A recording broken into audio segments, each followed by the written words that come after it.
So welcome to my channel. If you are new here, I have just started selling wigs in the last 2 months. Today we're going to talk about wigs. Surprise! We're going to talk about a heat-friendly wig. This one in particular, this one is by Estetica. It's called Sevyn. I have it in the color RH1488 RT8. And we're not going to be reviewing this wig. We're going to talk about how to deal with a heat-friendly wig, how to deal with frizzy fibers. What do you do? If you are on my private Facebook group, which is the Glameleon, Glameleon, like glam plus chameleon without the cam part, Glameleon. It is called the Glameleon Wig Education Group, and I'll put a link to it down below. But over there, I post little 2 or 3 minute videos trying on wigs pretty much every day. And I talk about, in those little short clips, about how my preference is a synthetic wig over a heat-friendly wig. And the reason for that is because heat-friendly, you're gonna have to maintain that. So a regular synthetic wig, you just brush it. You can brush it with a regular brush. You don't have to use a wide tooth comb like you do in a heat-friendly wig. You don't ever want to brush that with a regular brush or even a wig brush. You always want to use a wide tooth comb. So that's just because heat-friendly fibers are more fragile than regular synthetics. So you just want to be careful with those, very tender. Also, a heat-friendly wig, the fibers are more fragile. I think I just said that they're more fragile, so that's why you want to use the wide tooth comb, which also means that they can wear out faster than a regular synthetic wig. So I'm always saying that in my Facebook group that, that the fibers are a little less durable than a synthetic wig. So if you're new to wigs, synthetics may be the way to go. But if you love to style and curl hair and straighten hair, then heat-friendly is great for you. Heat-friendly, the benefit to that is kind of what I just mentioned. If you like to play with hair, then heat-friendly fibers are going to be the way to go. The drawback is that they are going to take maintenance. And I say that because anytime that you have fibers that can rub on your clothing, even short wigs, if you constantly have your hands in it, if you're one of those that likes to zhuzh your hair and constantly be touching it so the fibers are moving around, then they can fray on the end. They will fray on the end. And so I will get close here in a minute so y'all can see what I mean, that they are going to be pretty ratty looking on the ends of your hair. And that just depends on how often you wear it, what type of clothing that you have. This is a pretty soft shirt, but it doesn't matter. I mean, it's going to rub on your body, and your body heat is going to warm up the ends of these fibers. And so what that does is it makes them kind of meld together and make a rat's nest on the ends of your hair. And that doesn't mean that the wig needs to be thrown away. It just means that probably every couple of wears, you're going to want to add heat to this to smooth the ends. That's what I mean when I say a heat-friendly wig requires maintenance. You're going to have to add heat to smooth the ends. So how do we do that? Well, let's jump into it.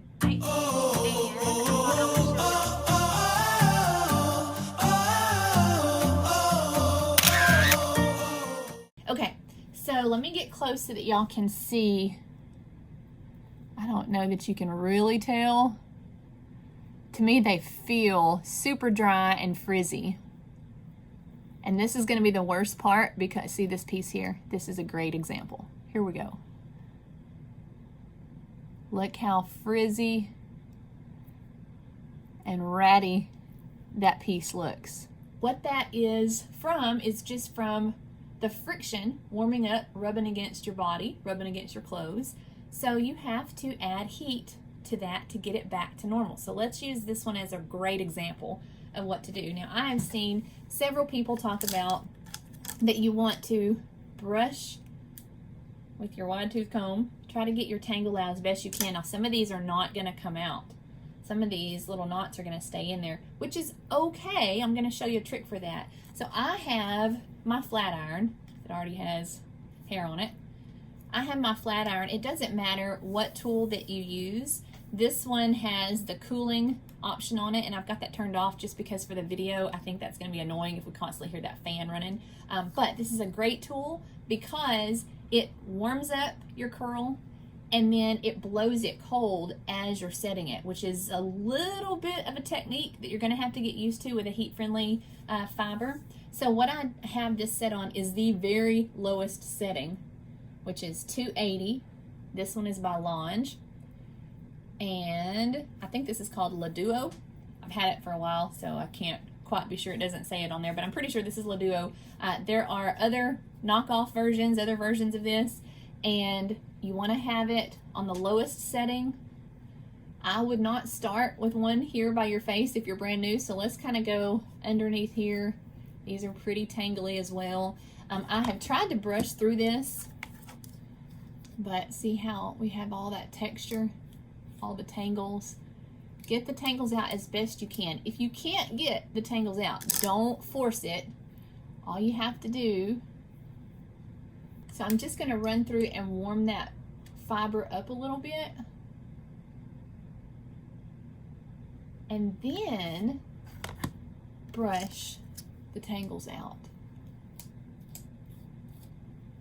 They come out so much easier when you have smoothed them with the heat tool. The benefit straight out of the box is that the fibers are not shiny. They look more like human hair, and they behave like human hair that you can curl it. So there is a plus to that.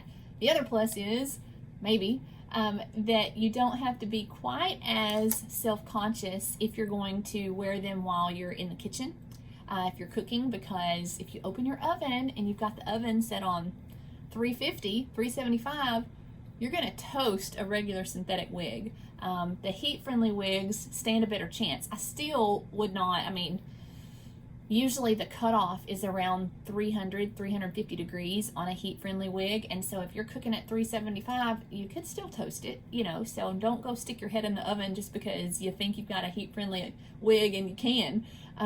But the other thing to note, this may be a drawback for certain people, the other thing to note is that you see how the curl pattern in this is just kind of a loose beach wave, but it has all the layers so it kind of stacks, not a traditional curl. But when I ran that flat iron, that straightening iron, over this to get the tangle out, now I have a straight wig, or a straight piece. If I were to do this on the whole wig, I would change the style and the shape of this wig. So for a heat-friendly wig that is curly or straight, doesn't matter, if you're not good at styling hair, don't get a heat-friendly wig, because you're going to have to put heat on it, or you're just going to have a frizzy, ratty mess pretty soon. So when you go to put heat on your wig, you need to be able to mimic whatever curl pattern is in your wig. So if you're not good at styling hair, you could be in a bind. So that's just one thing to note. So what I'm going to do is just run my flat iron down. Now you could use a curling iron with this. You could use a hot air brush. It doesn't matter. Whatever you're comfortable, whatever you can mimic the curl pattern with is what you want to do. So then they're not going to just necessarily, now this one did just fine, but usually you want them to kind of cool in that position. If you have a, let's see, is this one pretty ratty? Yeah, kind of ratty. If you have a straight wig, to me, those are easier to maintain just because it's not quite as difficult to just run your flat iron over a straight heat-friendly wig, because you're going to just straighten it out just like that. And there goes the tangles. But if you have a curly one and you do that to it, you have forever changed the shape. And I think I need to stress that, because when I first got into wigs, I didn't know that. I thought, well, if it's heat friendly, I can play with it and curl it and do all kinds of things. And then once I wash it, it's going to go back to just how it was when I bought it. Wrong. If you add heat to it, it is forever changing the shape, the curl pattern, the style of this wig. When I let go of this curl right here, this is what's going to remain if I wash my wig. It's going to pop right back to this shape. It's no longer how it came out of the box. Does that make any sense at all? That was a big question that I had when I started wearing wigs. I've worn this one quite a bit, but I'm a photographer, and so when I wear my wigs, I am putting them through the ringer. I am usually shooting outside. In the springtime here in Texas, we've had all these storms, all the crazy wind, and so mine are getting tossed around, blown sideways. They stayed on my head, but blown sideways a lot, and so they're put through the ringer. So the fact that I still have a wearable wig after probably, I don't know, let's say 6 different wears. I would say I've worn this one about 6 times, and I mean like full 10-hour days, and I have not recurled it. This is my first time recurling this Estetica wig, and then look at that.